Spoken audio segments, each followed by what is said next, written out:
അപ്പോൾ നമുക്ക് ചായ ഇടുന്ന നേരം കൊണ്ട് തന്നെ നമുക്ക് പെട്ടെന്ന് തന്നെ വീട്ടിലുള്ള സാധനം വെച്ച് പെട്ടെന്ന് തന്നെ ഒരു സ്നാക്സ് ഉണ്ടാക്കി നോക്കാം. അപ്പോൾ നല്ല അടിപൊളിയാണ്. നിങ്ങളെല്ലാവരും ഇതൊന്ന് ഉണ്ടാക്കി നോക്കണം. അപ്പോൾ നമ്മൾ എങ്ങനെയാണ് ഉണ്ടാക്കുന്നതെന്ന് വീഡിയോയിലേക്ക് പോകാം. 2 സവാള ചെറുതായിട്ട് അരിഞ്ഞത്, ഒരു 4 പച്ചമുളക് ചെറുതായിട്ട് അരിഞ്ഞത്, ഒരു കഷ്ണം വലിയ ഇഞ്ചി ചെറുതായിട്ട് അരിഞ്ഞത്, ശകലം ഉപ്പും കൂടെ ഇട്ട് നല്ല കണക്ക് നമുക്കിത് കുഴച്ചെടുക്കാം. നല്ല കണക്ക് കുഴക്കണേ.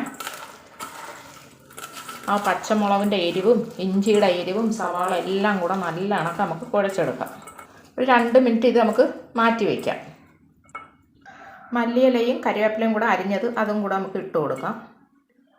നമുക്ക് മൈദാപ്പൊടി ഇട്ട് കൊടുക്കാം. ഞാൻ 2 വലിയ ടേബിൾ സ്പൂൺ മൈദാപ്പൊടി ഇട്ടിട്ടുണ്ട്.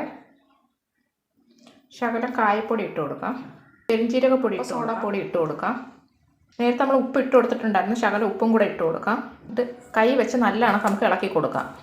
നല്ല കണക്ക് ഇളക്കാം. നല്ല കണക്ക് പ്രസ് ചെയ്ത് ഇളക്കി കൊടുക്കാം. അപ്പോൾ നമുക്ക് കുറേശ്ശെ വെള്ളം ഒഴിച്ച് നല്ല കണക്ക് കുഴച്ചെടുക്കാം. അപ്പോൾ നമ്മുടെ ഈ പാകത്തിന് നല്ല കണക്ക് കുഴച്ചെടുത്ത് വെച്ചിട്ടുണ്ട്. ഇനി ഇത് നമുക്ക് മാറ്റി വയ്ക്കാം.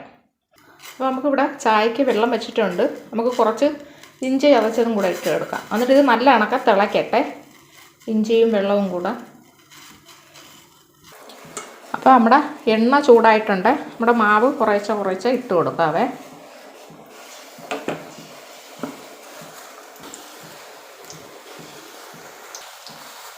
അപ്പോൾ നമ്മുടെ ഇഞ്ചിയും വെള്ളവും തിളയ്ക്കുന്നു. പിന്നെ ആവശ്യത്തിനുള്ള പാൽ ഒഴിച്ച് കൊടുക്കാവേ. ഇത് നല്ല കണക്ക് തിളയ്ക്കട്ടെ. പാൽ തിളയ്ക്കുന്നുണ്ട്. നമുക്ക് തേയിലപ്പൊടി ഇട്ട് കൊടുക്കാം, പഞ്ചസാര ഇട്ട് കൊടുക്കാം. മൊരിഞ്ഞ് വന്നിട്ടുണ്ട്.